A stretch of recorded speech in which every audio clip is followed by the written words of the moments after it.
Hello everyone, welcome back to the channel. Today I'm going to show you a simple and quick way to check your blocked accounts on TikTok using an Android phone. Whether you want to review or unblock someone, this step-by-step guide will help you find all the accounts you have blocked easily. Open the TikTok app on your Android phone. Tap the three horizontal lines located in the top right corner.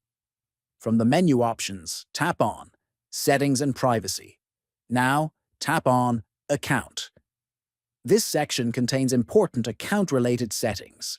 Next, tap on Privacy. This will take you to your privacy management area.